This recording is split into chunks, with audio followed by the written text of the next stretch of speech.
Hello guys, പുതിയൊരു വീഡിയോയിലേക്ക് ഏവർക്കും സ്വാഗതം. ഇന്നത്തെ വിഷയം രേണുസുധിയുമായി ബന്ധപ്പെട്ടതാണ്. രേണുസുധിയുമായി മാത്രം ബന്ധപ്പെട്ടതല്ല, കമ്മ്യൂണിക്കേഷൻ എങ്ങനെയാണ്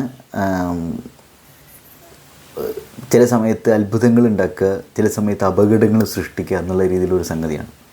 ഇവിടെ ഏറ്റവും അവസാനം നമ്മുടെ മുന്നിൽ നിൽക്കുന്ന പോയിൻ്റ് എന്ന് പറഞ്ഞിട്ടുണ്ടെങ്കിൽ ഫിറോസ് അതേപോലെ രേണുസുധി. അതായത് ഫിറോസ് എന്ന് പറഞ്ഞാൽ കൊല്ലം സുധിയുടെ മക്കൾക്ക്, പ്രത്യേകം ശ്രദ്ധിക്കുക, രേണുസുധിക്കല്ല, കൊല്ലം സുധിയുടെ മക്കളുടെ പേരിൽ വീട് ഉണ്ടാക്കി കൊടുത്തിട്ടുള്ള KHDEC എന്ന അല്ലേ അതിൻ്റെ ആളാണ് ഫിറോസ്.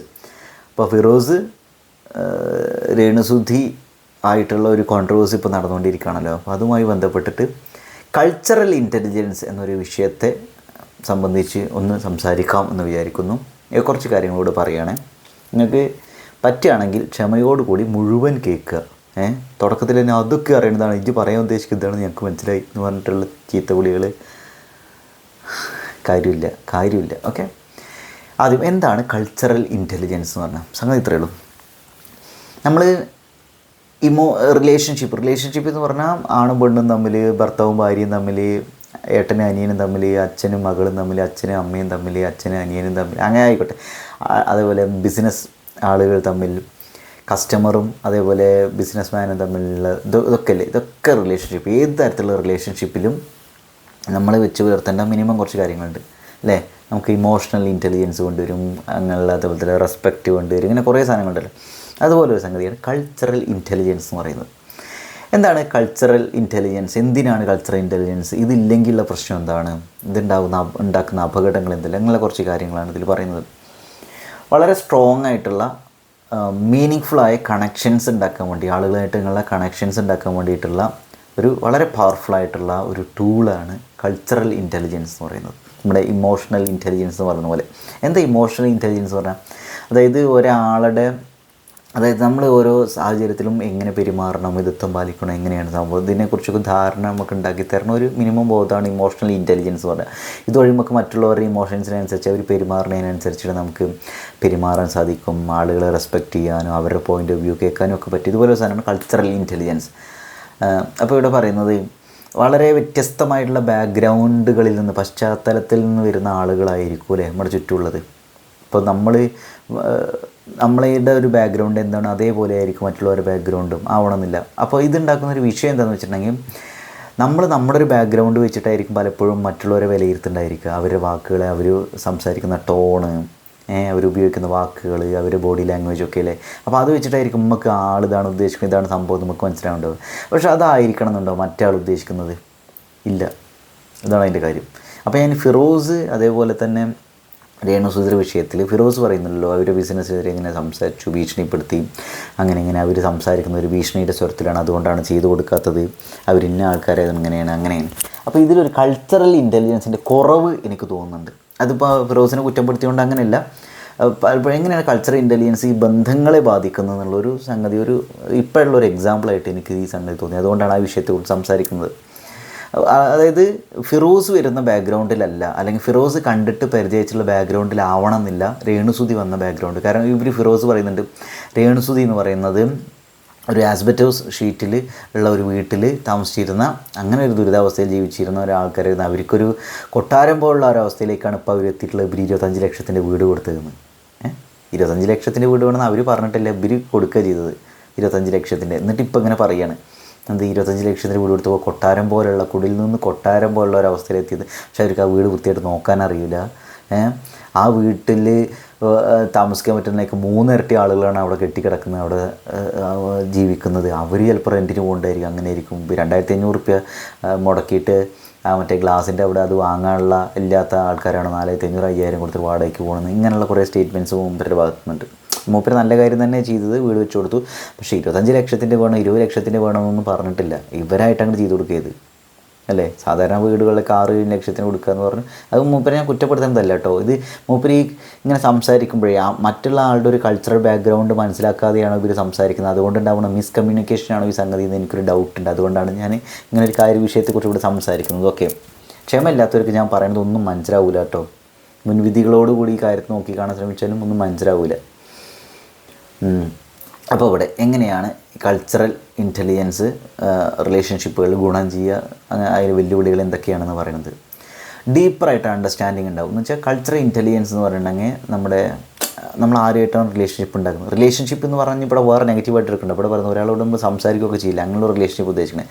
മറ്റുള്ള ആളുകളുടെ വാല്യൂസ്, മൂല്യങ്ങൾ എന്താണ്, അവരുടെ കാഴ്ചപ്പാടുകൾ എന്താണ്, അവരുടെ കമ്മ്യൂണിക്കേഷൻ സ്റ്റൈൽസ് എന്താണെന്നൊക്കെ മനസ്സിലാവും.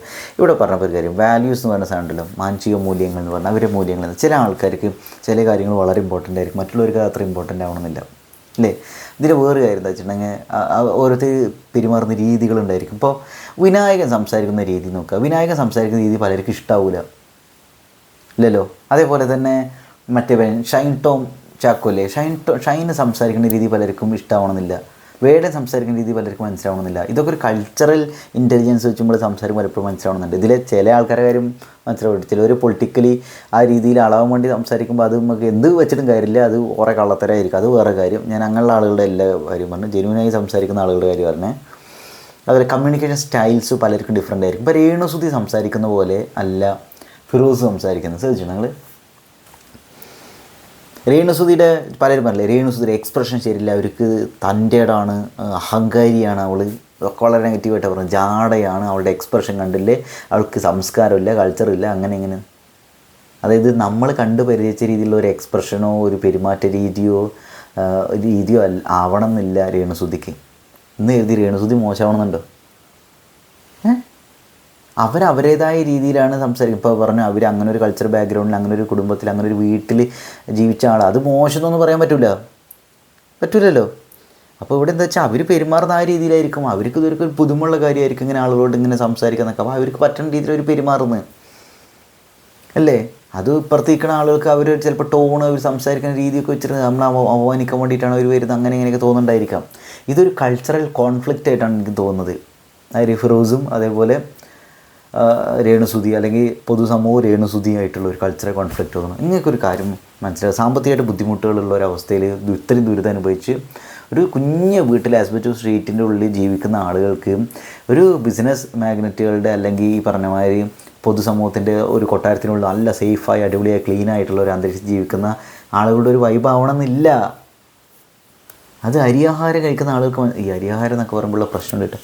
സാധാരണ മനുഷ്യന്മാർക്ക് ഇത് മനസ്സിലാവില്ലേ? നിങ്ങൾക്ക് മനസ്സിലാവുന്നുണ്ടോ ഞാൻ പറയണത്? ഇപ്പം ഞാനൊരു കാര്യം പറ്റേ, ഞാൻ വളരെ ട്രോമ അനുഭവിച്ചിരിക്കുന്ന ഒരു അവസ്ഥയിലാണ് അവസ്ഥയിലാണെന്നല്ല, പലപ്പോൾ ഞാൻ ഡിപ്രഷനിലൂടെ പോയിക്കൊണ്ടിരിക്കുക വിചാരിക്കുക.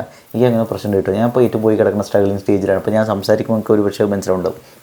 അതായത് കുറേ വിഷമങ്ങളും കുറേ ബുദ്ധിമുട്ടുകളും, ഫിസിക്കലി വയ്യാത്തൊരവസ്ഥ, ഹോസ്പിറ്റൽ കേസുകൾ, അങ്ങനെയുള്ള കുറേ കാര്യങ്ങൾ, ഒരു റിലേഷൻഷിപ്പ് പൊട്ടിപ്പൊളിഞ്ഞ് അങ്ങനെയുള്ള കുറേ വിഷയങ്ങൾ പലർക്കും ഉണ്ടായിരിക്കും. അപ്പോൾ ആ ഒരു സ്റ്റേജിൽ കൂടെയൊക്കെ ചിലപ്പോൾ ഒരു പക്ഷേ ഞാൻ പോയിക്കൊണ്ടിരിക്കുന്നുണ്ടാവുക.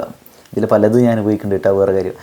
അപ്പോൾ ഒരു പക്ഷേ ഞാൻ പറയുന്ന പല കാര്യങ്ങളും നിങ്ങൾക്ക് ദഹിക്കണമെന്നില്ല. നിങ്ങളൊരു പക്ഷേ വളരെ ഹാപ്പി മൂഡിൽ അല്ലെങ്കിൽ എന്താ പറയുക, നിങ്ങൾ വിശ്വസിക്കുന്ന കുറേ കാര്യങ്ങളുണ്ടാവും, അതിനെതിരേക്ക് ഞാൻ സംസാരിക്കണ പോലെ ഒരു പക്ഷേ തോന്നും. അപ്പം ഞാൻ ഇവിടെ സംസാരിക്കുമ്പോൾ ഞാൻ ചിലപ്പോൾ ഒരു ആക്ഷൻ ഇങ്ങനെ കാണിച്ചിട്ടുണ്ടെങ്കിൽ അവൻ ജാടകളോട് ഇന്നെ ചൂണ്ടിക്കാണിക്കണോ, അല്ലെങ്കിൽ അവൻ്റെ എക്സ്പ്രഷൻ ശരിയല്ല, അവൻ്റെ നോട്ടം ശരിയില്ല എന്നൊക്കെ ഒരു പക്ഷേ തോന്നുന്നുണ്ടായിരിക്കും. പക്ഷേ നിങ്ങൾ വിചാരിക്കണതായിരിക്കണം എന്നില്ല ഞാൻ ഒരു പക്ഷേ വിചാരിക്കണത്.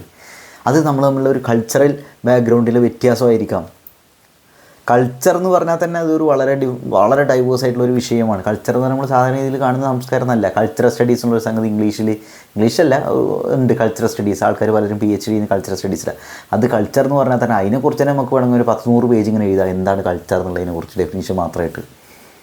അപ്പോൾ അത്രയും വിശാലമായ ഒരു സാധനമാണത്. അപ്പോൾ കൾച്ചർ എന്ന് പറഞ്ഞാൽ നമ്മുടെ ചിന്തകൾ, ജീവിത രീതികൾ, വിശ്വാസങ്ങൾ, നമ്മുടെ പെരുമാറ്റ രീതി, എല്ലാം, ഫുഡ് സ്റ്റൈൽസ്, ഫുഡ് ഹാബിറ്റ്സ്, ഇങ്ങനെ കുറേ സാധനമല്ലേ, ലൈഫ് സ്റ്റൈൽ, ഇതെല്ലാം കൂടി ചേർന്നാണ് കൾച്ചർ എന്ന് പറയുന്നത്. അത് നമ്മൾ കാണുന്ന സിനിമകൾ, നാടകങ്ങൾ, സിനിമകൾ, നമ്മുടെ എഴുത്തിൻ്റെ രീതി, ഇതൊക്കെ കൾച്ചറാണ്. ഫുഡ്, ട്രാവല്, എല്ലാം കൾച്ചറാണ്. സെക്സ്, ലവ്, എല്ലാ സാധനവും കൾച്ചറിൻ്റെ ഭാഗമാണ്. അപ്പോൾ ഈ കൾച്ചറൽ ഡിഫറൻസ് ഉണ്ടായിരിക്കും ഇതിൽ, അല്ലേ? അത് നമുക്ക് മനസ്സിലാവണമെന്നില്ല. നിങ്ങൾ 100 സിംഹാസനങ്ങൾ എന്നുള്ള ഒരു നോവൽ വായിച്ചിട്ടുണ്ടോ? നിങ്ങൾക്കത് മനസ്സിലാവും ഞാൻ പറയണത്. ഇനി കറക്റ്റ് അതുപോലെ ഇത് നല്ലതായിട്ട് ഞാൻ പറഞ്ഞിട്ടുള്ളത് ഒന്നും വേണ്ട. നിങ്ങൾ ഷൈൻ ടോം ചാക്കോൻ്റെ ഒരു ഇൻ്റർവ്യൂ കാണീൻ, വിനായകൻ്റെ ഒരു ഇൻ്റർവ്യൂ കാണീൻ, ഈ പറയുന്ന ഫിറോസിൻ്റെ ഒരു ഇൻ്റർവ്യൂ കാണീൻ, രേണുസുതിയുടെ ഒരു ഇൻ്റർവ്യൂ കാണീൻ, അല്ലെങ്കിൽ പിന്നെ ഇപ്പോൾ വേറെ ആരാ ഞാൻ പറയാം, അഖിൽമാരാരുടെ ഇൻ്റർവ്യൂ കാണീൻ. എല്ലാവരും ഒരേപോലെയാണോ അതിൽ സംസാരിക്കുന്ന, പെരുമാറുന്ന, ഒരു വിഷയത്തെ അവതരിപ്പിക്കുന്നതും ആണോ? അല്ല. അപ്പോൾ ഇതൊക്കെ മനസ്സിലാക്കണമെങ്കിൽ നമ്മൾ കുറച്ച് അഡാപ്റ്റബിൾ ആവണം, കുറച്ച് ഫ്ലെക്സിബിൾ ആയാലാണ് ഇവരൊരു പോയിൻറ്റുകൾ, ഇവരൊരു രീതികളും പലപ്പോഴും നമുക്ക് മനസ്സിലാവുള്ളൂ. അതിന് കുറച്ച് പണിയുണ്ട്. ഇങ്ങനെ ബലം പിടിച്ചിരുന്നൊന്നും മനസ്സിലാവില്ല.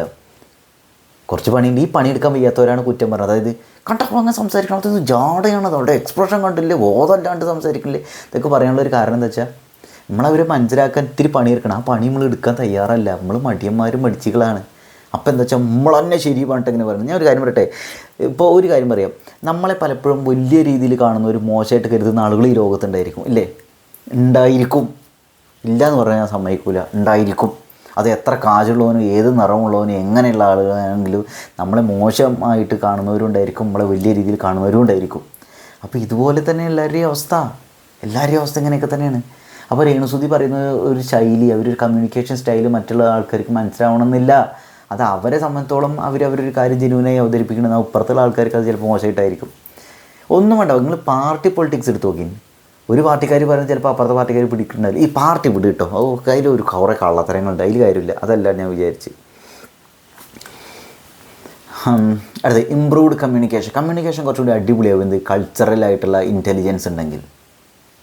നമ്മൾ പറയില്ല, ഇമോഷണൽ ഇൻ്റലിജൻസ് ഉണ്ടെങ്കിൽ നമുക്ക് കുറച്ചുകൂടി രസമായിട്ട് ബന്ധങ്ങളൊക്കെ സ്ഥാപിച്ചെടുക്കാൻ സാധിക്കും. അതുപോലെ തന്നെ ഇവിടെ എന്ത് ചെയ്യാൻ പറ്റും, കൾച്ചറൽ ഇൻ്റലിജൻസ് ഉണ്ടെങ്കിൽ നമുക്ക് കൾച്ചറൽ ഡിഫറൻസുകളൊക്കെ മനസ്സിലാക്കിക്കൊണ്ട് തന്നെ മിസ്അണ്ടർസ്റ്റാൻഡിങ് തെറ്റിദ്ധാരണകളൊന്നും ഇല്ലാണ്ട് തന്നെ നല്ല രീതിയിൽ കമ്മ്യൂണിക്കേറ്റ് ചെയ്യാൻ സാധിക്കും. എനിക്കിവിടെ ഈ ഒരു കമ്മ്യൂണിക്കേഷനിൽ ഭയങ്കരമായിട്ട് മിസ്കമ്മ്യൂണിക്കേഷൻ സംഭവിക്കുന്നതായിട്ട് തോന്നിയിട്ടുണ്ട്. ഫിറോസിൻ്റെയും രേണുസുതിയുടെ അവരെ വീട്ടുകാരുടെ കാര്യത്തിൽ ഭീഷണിപ്പെടുത്തി എന്ന് പറയുന്ന ഒരു കാര്യം അവരങ്ങനെയാണ് ഉദ്ദേശിച്ചത്. അത് നമുക്കത് എനിക്ക് ഭയങ്കര ആയിരിക്കണം. അവർ ആ കോൾ റെക്കോർഡിങ് കേട്ടാൽ നമുക്ക് ഒരു പക്ഷേ ഡീറ്റെയിൽ ആയിട്ട് പറയാൻ സാധിക്കുന്നുണ്ടാവും.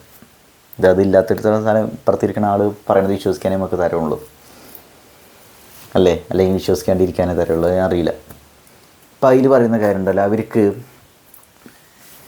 ഞാൻ ഒരു കാര്യം പറഞ്ഞില്ല, ഇതിൽ പറയുന്നുണ്ട് 25 ലക്ഷം മുടക്കാമെങ്കിൽ, വീടിന് മുടക്കാമെങ്കിൽ 2500 റുപ്യ മുടക്കിയിട്ട് എന്തോ ഒരു ഗ്ലാസിൻ്റെ ഇത് ഇടാൻ എന്ത് നമുക്ക് പറ്റൂലേ എന്ന് ഇവർ ചോദിക്കുന്നുണ്ട് മൂപ്പര് ഇൻ്റർവ്യൂവിൽ, ഫിറോസ്. പക്ഷേ ഇപ്പുറത്ത് പറയുന്നുണ്ട്, ഇവർ അതിന് മുമ്പ് ഉള്ള ഇൻ്റർവ്യൂവിൽ പറയുന്നുണ്ടായിരുന്നു ഞങ്ങളുടെ കയ്യിൽ ഫണ്ട് ഇല്ലയെന്ന് ഞങ്ങൾ പറഞ്ഞു. അപ്പോൾ ഇതെന്താ ശരിക്കും ഇതിൻ്റെ പോയിൻ്റ് എന്താ? അവർ പറയുന്ന രീതി ഇവർക്ക് ഇഷ്ടമായില്ല എന്ന് ഇവർ പറയുന്നുണ്ട്. അപ്പോൾ ഈ അവർ പറയുന്ന രീതി ഇഷ്ടമില്ലാത്തതുകൊണ്ടാണോ അവർ ഇട്ട് കൊടുക്കാണ്ടിരുന്നത്? അതോ ഫണ്ട് ഇല്ലാത്തതുകൊണ്ടാണോ? ഏതെങ്കിലും ഒന്നിൽ കുറച്ച് നന്നായിരുന്നു, അത് രണ്ടുമാണോ റീസൺസ്? അവർ പറഞ്ഞ രീതി ശരിയില്ലെങ്കിൽ ഞാൻ രേണുസുതി പറയുന്ന പല കാര്യങ്ങളും അവർ പറയുന്ന രീതിയിൽ ഭയങ്കര അഹങ്കാരത്തോടുകൂടി അതിന് നിങ്ങൾക്കെന്താ ഞാൻ ഇഷ്ടമുള്ള പോലെ ചെയ്യുന്നു പറയുമ്പോൾ ഇതൊന്നും പലർക്കും ഇഷ്ടാവുന്നില്ലായിരിക്കും. പക്ഷെ നിങ്ങളൊരു കാര്യമായിരിക്കും, അവർ ഇത്രയും ട്രോമ അനുഭവിക്കണം, ഇത്രയും സോഷ്യൽ ബുള്ളിങ് നേരിടുന്ന ഒരാൾ ഒരുപക്ഷെ സംസാരിക്കുന്ന അവരിപ്പോൾ ഒരു സെലിബ്രിറ്റി സ്റ്റാറ്റസുള്ള ഒരാളാണ്. അപ്പോൾ അവരങ്ങനെ സംസാരിക്കണത് നമ്മുടേതായ ഒരു ശൈലിയിലായിരിക്കണം എന്ന് നമുക്ക് നിർബന്ധം പിടിക്കാൻ പറ്റുമോ? ഇപ്പം ഞാനൊരു കാര്യം പറയട്ടെ, ഇത്രയും സോഷ്യൽ മീഡിയയിൽ ബുള്ളിങ് നേരിടുന്ന ഇവർക്ക് നല്ല സുഹൃത്തുക്കൾ, നല്ല ബന്ധങ്ങളൊക്കെ നേരിട്ട് അറിയാവുന്ന ആളുകൾ ആരും ഇവരെ സൈബർ എങ്ങനെ ബുള്ളി ചെയ്യണില്ല, ഇവരെ കുത്തിരി പിടിച്ചിട്ട് എന്തോ അങ്ങനെ ചെയ്ത് ചോദിക്കണമെന്നില്ല എന്നൊക്കെ അല്ലേ നമുക്കറിയാവുന്ന കാര്യം. രേണുസുതിനെ എല്ലാവർക്കും ഇഷ്ടം, നേരിട്ട് കാണുമ്പോൾ ഇവർക്കൊക്കെ ഇഷ്ടം ആളുകൾക്ക്. എന്തുകൊണ്ട് അങ്ങനെ സംഭവിക്കണം നിങ്ങൾ ആലോചിച്ചിട്ടുണ്ടോ? രേണുസുതിനെ പേടിച്ചിട്ടാണോ? അല്ലല്ലോ. രേണുസുതി ഒരു ഭീകരജീവി എന്നല്ലല്ലോ. നമ്മൾ സോഷ്യൽ മീഡിയയിൽ കാണുന്നത് മാത്രം വെച്ചിട്ടാണ് ഒരാളെ അടുത്ത് അറിയുമ്പോഴാണ് അവരുടെ ജീവിതം എത്രത്തോളം ഇതാണ് അങ്ങനെയൊക്കെ അറിയുള്ളൂ. അപ്പോൾ ഈ ആങ്കർ ശാരിക അങ്ങനെയുള്ള ഒരുത്തേക്ക് രേണുസുതി ഭയങ്കര ഇഷ്ടമാണ്. അവർ സംസാരിക്കില്ലേ, രേണുസുതി പഞ്ചപാവാണ്. രേണുസുതിനെ ഇൻ്റർവ്യൂ ചെയ്യുന്ന ആളുകളൊക്കെ രേണുസുതിനെ കുറിച്ച് നല്ലതാണ് പറയണത്. രേണുസുതിയുടെ അടുത്ത് ഫോണിലൂടെ സംസാരിച്ചവരും അല്ലെങ്കിൽ ഈ പറയുന്ന മാതിരി നേരിട്ട് കണ്ട് സംസാരിച്ചില്ലാത്ത ആളുകളാണ് രേണുസുതിനെ ശത്രുവായിട്ടും അവർ മോശക്കാരിയായിട്ടും എന്നൊക്കെ പറയണത്. അത് നിങ്ങൾ ശ്രദ്ധിച്ചിട്ടുണ്ടോ? അത് ഈ കൾച്ചറൽ ഇൻ്റലിജൻസ് കുറവായതുകൊണ്ട് മിസ്കമ്മ്യൂണിക്കേഷനും മിസ്അണ്ടർസ്റ്റാൻഡിങ്ങും ഒക്കെ സംഭവിക്കുന്നതുകൊണ്ടാണെന്നാണ് എൻ്റെ പോയിൻ്റ്. അങ്ങനെ ആവാം. പിന്നെ എമ്പതി കൂടും കൾച്ചറൽ ഇൻ്റലിജൻസ് ഉണ്ടെങ്കിൽ. എന്ന് വെച്ചാൽ മറ്റൊരാളുടെ പോയിൻ്റ് ഓഫ് വ്യൂ എന്താണ്, അവരെന്തുകൊണ്ടായിരിക്കും അങ്ങനെ സംസാരിക്കുന്നത്, അങ്ങനെ റിയാക്ട് ചെയ്യുന്നതൊക്കെ നമുക്ക് മനസ്സിലാവാൻ സാധിക്കും. ഒരു പാഷൻ ഇപ്പോൾ ഇവിടെ പറയില്ലേ, മറ്റൊരു ഭീഷണിപ്പെടുത്തുന്ന പോലെ സംസാരിക്കുന്നത്, അല്ലെങ്കിൽ അവരങ്ങനെയാണ് ഇങ്ങനെയാണ്, അവർ മീഡിയക്കാരെ വിളിച്ചു വരുത്തുന്നു പറഞ്ഞു. ഏത് ടോണിലാണ് പറഞ്ഞത് നമുക്ക് അറിയില്ലല്ലോ. അവർ പറയുന്നത് അവർ ചിലപ്പോൾ വേറെ മീഡിയക്കാരുടെ അടുത്ത് ഇങ്ങനെ പറഞ്ഞിട്ടുണ്ടെങ്കിൽ, അതായത് ഇത് ആരെങ്കിലും വെച്ച് തരുന്നുണ്ടായിരിക്കും ഇത്, പക്ഷേ അത് നിങ്ങൾക്കൊരു നാണക്കേടായി തോന്നണ്ട വിചാരിക്കും, അങ്ങനെ ഉണ്ടാവും വിചാരിച്ചിട്ടാണ് എന്നായിരിക്കും അവരുടെ പോയിൻ്റ്. പക്ഷേ അത് കേൾക്കുന്ന ആൾക്കാർക്ക് അതൊരു ഭീഷണിയായിട്ട് തോന്നുന്നുണ്ടായിരിക്കും. പറയാൻ ക്ലിയർ ആവുണ്ടോ? കാരണം ഇവരൊരു ബിസിനസ്സിൻ്റെ രീതിയിലേക്ക് കാര്യത്തെ കാണുന്നത്. അവിടുന്ന് അപ്പുറത്തുനിന്ന് രേണുസുതി പറയുന്നത് വെച്ചാൽ അവർക്ക് ഒരു ആവശ്യം നടക്കണം, അതിപ്പോൾ നിങ്ങൾ ചെയ്തു തരുമോ, അല്ലെങ്കിൽ ഞാൻ വേറെ ആരെങ്കിലും പറയട്ടെ.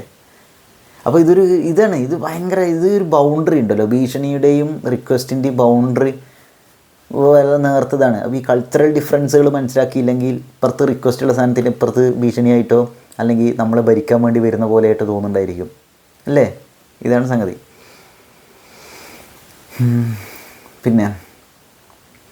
പിന്നെന്താ പറഞ്ഞാൽ സ്ട്രോങ് ആയ റിലേഷൻഷിപ്പുകൾ, ട്രസ്റ്റ്, വിശ്വാസം, റെസ്പെക്റ്റ്, ഇൻറ്റിമസി ഇതൊക്കെ ഉണ്ടാവും കൾച്ചറൽ ഇൻ്റലിജൻസ് ഉണ്ടെങ്കിൽ. ഇവിടെ ഇതൊന്നും ഇല്ലാത്തൊരവസ്ഥയാണല്ലോ. പിന്നെ ഇതിൽ പ്രശ്നം എന്താ വെച്ചാൽ കൾച്ചറൽ ഡിഫറൻസുകളാണ്. ഇതിൽ വെല്ലുവിളികളെ കുറച്ച് പറഞ്ഞാൽ കൾച്ചറൽ ഡിഫറൻസസ്. എന്തൊക്കെ കൾച്ചറൽ ഡിഫറൻസ് എന്നുള്ളതോട് കൂടെ ഉദ്ദേശിക്കുന്നത്? കൾച്ചറൽ ഡിഫറൻസസ് പറഞ്ഞപ്പോൾ രേണുസുതി വന്നിട്ടുള്ള ഒരു കൾച്ചറൽ ബാക്ക്ഗ്രൗണ്ട് ഡിഫറൻ്റ് ആണ്. ഫിറോസിൻ്റെ ഒരു ബാക്ക്ഗ്രൗണ്ട് നല്ല. അപ്പോൾ ഫിറോസ് കാണുന്ന ഒരു രീതിയിലായിരിക്കണില്ല അവരത്. ഇപ്പോൾ പറയില്ലേ വൃത്തിയില്ലാണ്ട് വീട് വെച്ചറിയുന്നൊക്കെ. പക്ഷേ അവരെ സംബന്ധിച്ചോളം അവർ ആസ്പെക്ട് ഓഫ് സ്ട്രീറ്റിൽ വളർന്നു ജീവിച്ചു വന്ന ഒരാളാണ്. അവരെ സംബന്ധിച്ചോളം അവരെ സംബന്ധിച്ചോളം വലിയ വൃത്തിയിൽ കൊണ്ടു കിടക്കുന്ന വീടായിരിക്കും. പക്ഷേ പുറത്തു നിന്നാണ് അവർക്ക് വൃത്തിയില്ലാന്നായിരിക്കും.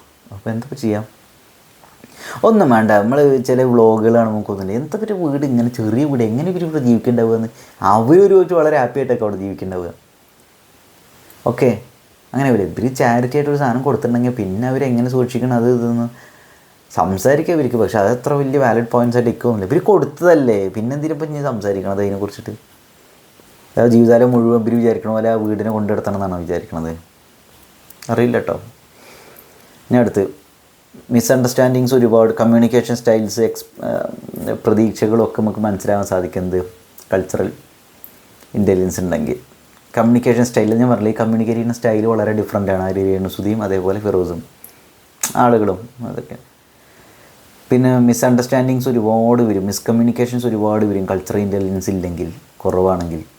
പിന്നെ സ്റ്റീരിയോ ടൈപ്പിംഗ്. നമ്മൾ ചില ആൾക്കാർ ഇതാണ് വളരെ ഇമ്പോർട്ടൻറ്റ്, സ്റ്റീരിയോ ടൈപ്പ് ചെയ്യുക എന്ന് വെച്ചാൽ അവർ കൾച്ചറൽ ബാക്ക്ഗ്രൗണ്ട് വെച്ചിട്ടോ അല്ലെങ്കിൽ എന്താ പറയുക അവരുടെ പെരുമാറ്റ രീതി കണ്ടിട്ട് അവർ ജാടയാണെന്നൊക്കെ വിചാരിക്കും. കാരണം എന്താ വെച്ചാൽ അല്ലെങ്കിൽ അവർ മോശമാണെന്നൊക്കെ. ഇപ്പോൾ ചെറിയ കാര്യം പറഞ്ഞുതരാം. ചില ആളുകൾ ഇപ്പോൾ പെട്ടെന്ന് എക്സാമ്പിൾ കിട്ടില്ല. ചില ആളുകൾ ചില രീതിയിൽ പെരുമാറുന്നുണ്ട്. നമുക്ക് എന്താണെന്ന് വെച്ചാൽ ആൾ ഭയങ്കര അഹങ്കാരിയാണ് നമുക്ക് തോന്നും. അതെന്താണെന്ന് വെച്ചാൽ അവരൊരു പെരുമാറ്റ രീതി കണ്ടിട്ടായിരിക്കും. പക്ഷേ നിങ്ങളൊരു കാര്യം മനസ്സിലാക്കുക, അവരൊരു പക്ഷേ മനസ്സിൽ അതല്ല ഉദ്ദേശിക്കുന്നുണ്ടായിരിക്കുക. പക്ഷെ നമ്മൾ വിചാരിക്കുക അത് അങ്ങനെയാണ് എന്നാണ്. അത് നമ്മൾ സ്റ്റീരിയോ ടൈപ്പ് ചെയ്യണതായിരിക്കും. അത് ചില കാര്യങ്ങൾ നമ്മൾ അങ്ങനെ എടുക്കുന്നത്. ഇപ്പോൾ രേണുസുധീരൊക്കെ ചില പെരുമാറ്റ രീതികളൊക്കെ കണ്ടിട്ടുണ്ടെങ്കിൽ നമുക്ക് എന്നിട്ട് ഇങ്ങനെ നമുക്ക് തോന്നുന്നത് എന്താ വെച്ചിട്ടുണ്ടെങ്കിൽ ഇവളെന്താ ഇങ്ങനെ കോപ്രായം കാണിക്കണത് എന്നൊക്കെ ഇല്ലേ, ഒരു സാധനമല്ലേ. പക്ഷേ എന്താ വെച്ചാൽ അവരെ സംബന്ധിച്ചോളം എന്താ വെച്ചാൽ അത് കോപ്രായം കാണിക്കത്തൊന്നുമല്ല. അവർ ജെന്യൂനായിട്ടാവുക അങ്ങനെ കാര്യങ്ങൾ കമ്മ്യൂണിക്കേറ്റ് എക്സ്പ്രസ് ചെയ്യുന്നുണ്ടാവുക. പക്ഷെ നമുക്കത് കോപ്രായമായിട്ട് കാണിക്കുന്നുണ്ടാവും. ചെറിയ എക്സാമ്പിൾ പറയാം. മറ്റോ ചോറ് വാരി കൊടുക്കുന്ന സംഗതി ഇല്ലേ, പ്രതീക്ഷന് ചോറ് വാരി കൊടുക്കണത്. നമ്മൾ പറഞ്ഞില്ലേ എന്താ ആണിന് ചോറ് വാരി കൊടുക്കണം. അപ്പോൾ അങ്ങനെ എങ്ങനെ അതെന്താ രേണുസുതിക്ക് വാരി കൊടുത്തതൊന്നും നമ്മൾ കണ്ടിട്ടില്ല. രേണുസുതിക്ക് വാങ്ങിക്കൊടുത്ത് ജീവനോടിരിക്കുമ്പോൾ വാരി കൊടുത്താൽ വരും. ആൾ മരിച്ചതിന് ശേഷം ഇങ്ങനെ വേറെ തന്നെ ഈ വാരി കൊടുക്കണം. അതെന്തോ നെഗറ്റീവായ രീതിയിൽ ആളുകൾ കൊടുക്കണത്, വേറെന്തോ തമ്മിൽ എന്തോ ഉണ്ട് എന്നുള്ള രീതിയിൽ. ഒരു കാര്യം മനസ്സിലാക്കുക, അവരങ്ങനെ ഒരു കൾച്ചറൽ ബാക്ക്ഗ്രൗണ്ടിൽ നിന്ന് വരുന്ന ആളുകളാണെങ്കിൽ ഞങ്ങളൊക്കെ ഒരേ പാത്രത്തിൽ ചോറ് കഴിച്ചിട്ടുണ്ട് ചെറുപ്പത്തിൽ. നിങ്ങൾ കഴിച്ചിട്ടില്ലേ? സ്കൂളിൽ നിന്ന് കഴിച്ചില്ലേ? സ്കൂളുകളിൽ അങ്ങനെ കഴിച്ചിട്ടില്ലേ? CBSE സ്കൂളുകളിൽ ഉണ്ടാവണമെന്നില്ല, സാധാരണ ഗവൺമെൻറ് സ്കൂളുകളിലൊക്കെ പഠിച്ചില്ല, അല്ലെങ്കിൽ എയ്ഡഡ് സ്കൂളുകളിലൊക്കെ പഠിച്ച പലരെയും മനസ്സിലുണ്ടാവും. ആ സ്കൂളുകളിൽ 1ാം ക്ലാസ് 2ാം ക്ലാസ് 10ാം ക്ലാസ് പ്ലസ് ടുവിലൊക്കെ കോളേജിലൊക്കെ പല കോളേജുകളിൽ ഇങ്ങനെ അല്ലേ. അപ്പോൾ ഒരാൾക്ക് ചോറ് വാരി കൊടുക്കുക പറഞ്ഞാൽ അവരെ സംബന്ധിച്ചുള്ള ഒരു പക്ഷേ അത് വളരെ സ്വാഭാവികമായ വിഷയമില്ലാത്തൊരു കാര്യമായിരിക്കും. പുറത്തുനിന്ന് കാണുന്നവർക്ക് വിധവയായ ഒരുത്തി വേറെ ഒരുത്തിയുടെ കെട്ടിയവന് ഇത് വാരി കൊടുക്കുന്നു. സാധനം മാറി. മനസ്സിലാവുണ്ടോ? ക്ലിയർ ആവുണ്ടോ? ഇതാണ് നമ്മൾ സ്റ്റീരിയോ ടൈപ്പ് ചെയ്യും ചിലവരെ. ഇപ്പോൾ ഇവിടെ പറയില്ലേ, അവരിങ്ങനെ വിളിച്ചിങ്ങനെ പറഞ്ഞു ബൾബ് ശരിയില്ല, അത് ക്ലോക്ക് വീണു എന്ന് പറഞ്ഞിട്ട്, അതേപോലെ വർക്ക് ഏരിയ ഇല്ല പറഞ്ഞിട്ട് വിളിക്കുന്നത്. എന്തിനാ അവർക്കാണ് ചെയ്തോടെ എന്ന് ചോദിക്കുന്ന സമയത്ത് അവരെ സഹായിക്കാൻ വന്ന ആൾക്കാരല്ലേ നിങ്ങൾ. അപ്പോൾ അവരവിടെ ഒരു കാര്യം ഇങ്ങടത്ത് പറഞ്ഞു ആ വീടുമായി ബന്ധപ്പെട്ട്. അത് നിങ്ങളപ്പോഴേക്കും എന്താണ് നിങ്ങളെ ബുദ്ധിമുട്ടിക്കുന്നതായിട്ട് എടുത്തോ? ബുദ്ധിമുട്ടിക്കുന്നതായിട്ടാണ് എടുത്തത്. ശരി, അങ്ങനെയെങ്കിൽ അങ്ങനെ നിങ്ങളപ്പോൾ കുറ്റം പറയാൻ പറ്റില്ല.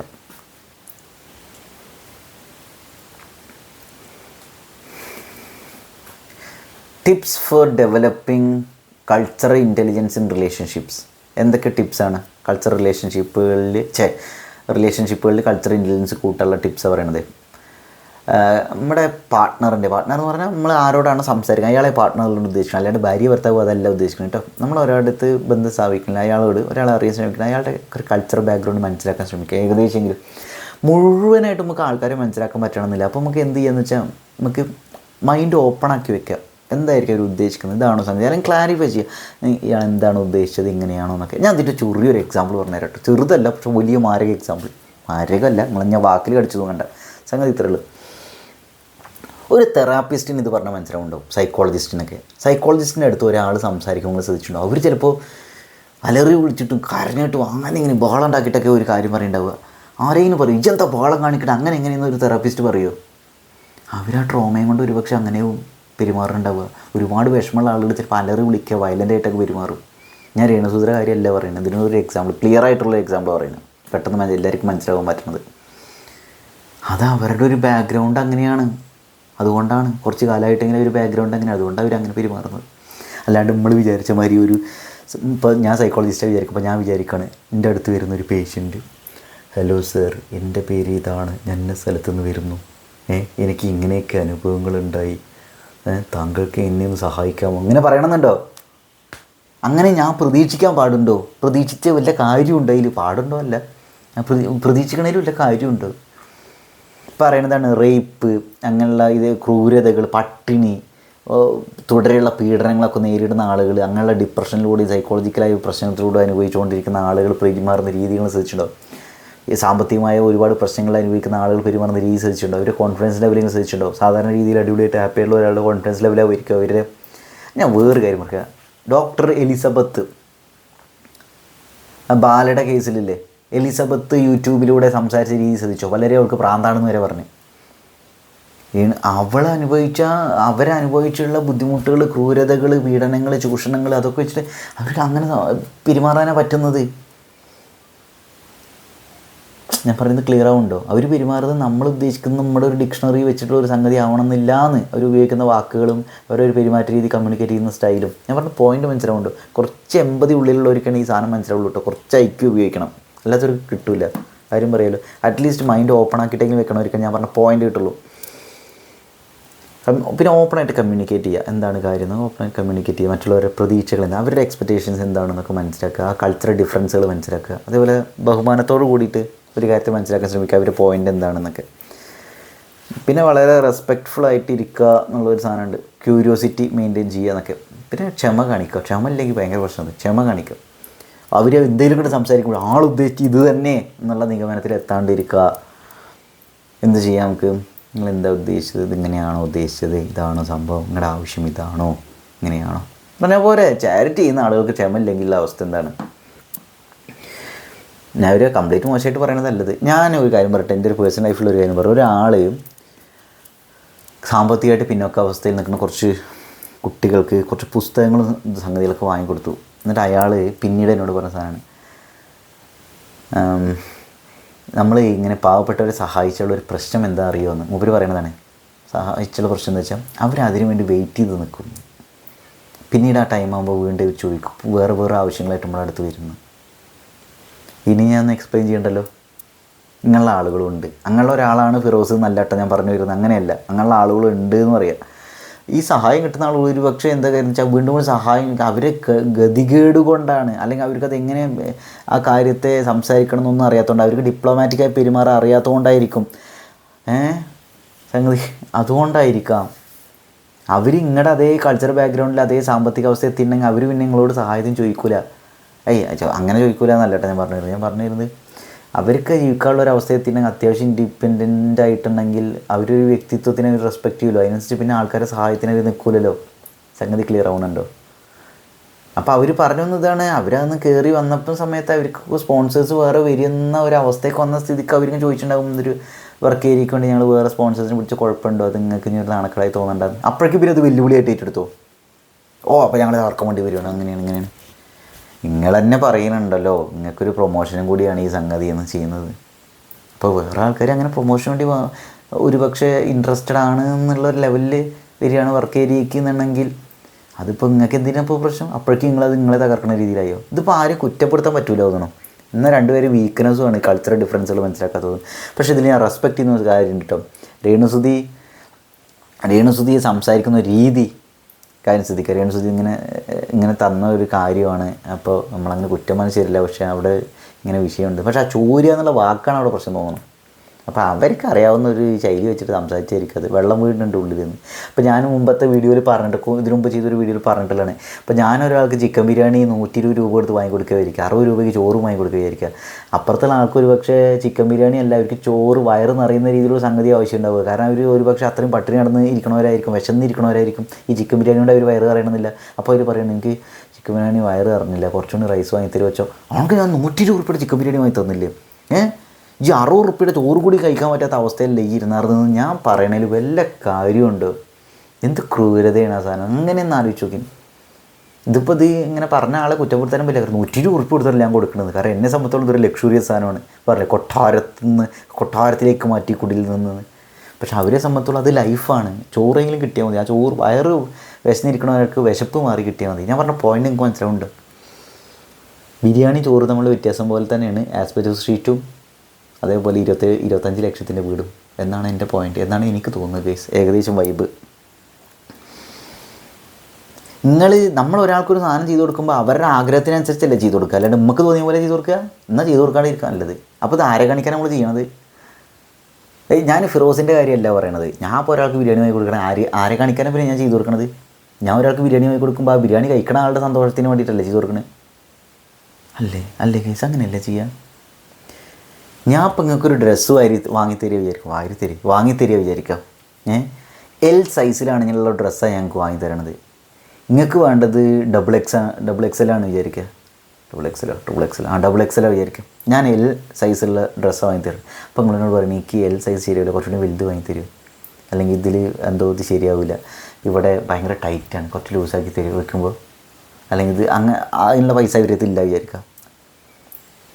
അല്ലെങ്കിൽ വേറെ എന്തെങ്കിലും കാരണം കൊണ്ട് അവർ ചോദിക്കുകയാണ് അങ്ങനെ ആക്കി തരും, ഞാൻ അങ്ങനെ ചെയ്യട്ടെ, അല്ലെങ്കിൽ വേറൊരാൾ ചെയ്തു തരാൻ പറഞ്ഞിട്ടുണ്ട് എന്ന് പറയാനുള്ള അവസ്ഥ എന്താ? ഞാൻ വാങ്ങി തന്നില്ല, ഇത്രയും കാശ് ചിലവാക്കിയിട്ട് കണക്ക് ഡ്രസ്സ്, അങ്ങനെ പറയണതിൽ വല്ല കാര്യമുണ്ടോ ഗൈസ്?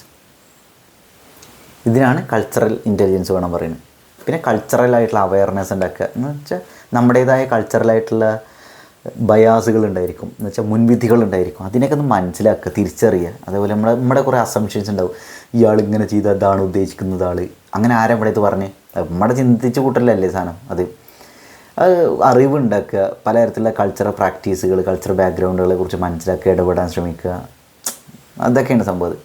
മൈൻഡ് ഓപ്പൺ ആക്കി വയ്ക്കുക, അതാണ് മെയിൻ സാധനം. ഓപ്പൺ മൈൻഡഡ് ആയിരിക്കുന്നത്. പിന്നെ കൾച്ചറൽ എമ്പതി, ആളുകളോട് എമ്പതി ഉണ്ടാക്കുക, അവരൊരു കമ്പാഷൻ ഉണ്ടാക്കുക, അവരൊരു കൾച്ചറൽ പേഴ്സ്പെക്റ്റീവ് ഉണ്ടാവുക, അവരൊരു കാഴ്ചപ്പാടുണ്ടാവും, അതെന്താണെന്ന് മനസ്സിലാക്കാൻ ശ്രമിക്കുക, അതിനൊരു എമ്പതി കാണിക്കുക, അങ്ങനെ കുറച്ച് കാര്യങ്ങൾ. അപ്പോൾ ഇങ്ങനെയൊക്കെ ചെയ്തിട്ടുണ്ടെങ്കിൽ പല വ്യത്യസ്തമായിട്ടുള്ള ഡൈവേഴ്സായ ബാക്ക്ഗ്രൗണ്ടുകളിൽ നിന്ന് വരുന്ന ആളുകളായിട്ടുള്ള മീനിങ്ഫുൾ കണക്ഷൻസ് ഉണ്ടാക്കാൻ സാധിക്കും, സ്ട്രോങ്ങറായ റിലേഷൻഷിപ്പുകൾ ഉണ്ടാക്കാൻ പറ്റും എന്നൊക്കെ പറയുന്നത്. ഇത് ബിസിനസ്സിനും നല്ല ഗുണം ചെയ്യും. അല്ല ഗൈസ്, അപ്പോൾ സമൂഹം അടിപൊളിയായിരിക്കും എന്നാണ് പറയുന്നത്. അല്ല ഗൈസ്, നിങ്ങളുടെ അഭിപ്രായങ്ങളൊന്ന് കമൻറ്റ് ചെയ്യാം കേട്ടോ. ഞാനത് ഒരാളെയും തരം താഴ്ത്താൻ വേണ്ടി ചെയ്യുന്നൊരു സംഗതിയല്ല. എനിക്ക് തോന്നിയൊരു പോയിൻ്റ് ഞാൻ അതിലൂടെ പറഞ്ഞു എന്ന് മാത്രമേ ഉള്ളൂ കേട്ടോ. നിങ്ങൾക്ക് ചിലപ്പോൾ എതിരഭിപ്രായം ഉണ്ടായിരിക്കും. എന്തായാലും നിങ്ങളുടെ അഭിപ്രായങ്ങൾ കമൻറ്റ് ചെയ്യുക. എനിക്ക് നിങ്ങളിൽ നിന്ന് ഒരുപാട് പഠിക്കാനുണ്ട്. ഓക്കെ, അപ്പോൾ ആദ്യമായിട്ടാണ് യൂട്യൂബ് ചാനലൊന്ന് സബ്സ്ക്രൈബ് ചെയ്യാം കേട്ടോ, ഒന്ന് സപ്പോർട്ട് ചെയ്യാം. നിങ്ങൾക്ക് ഇത് വീഡിയോ ഉപകാരപ്രദമായി തോന്നുകയാണെങ്കിൽ ആർക്കെങ്കിലും ഷെയർ ചെയ്ത് കൊടുക്കാം. അപ്പോൾ എല്ലാവരും ഹാപ്പി ആയിട്ടിരിക്കുക. Stay happy, stay blessed, stay healthy. Okay.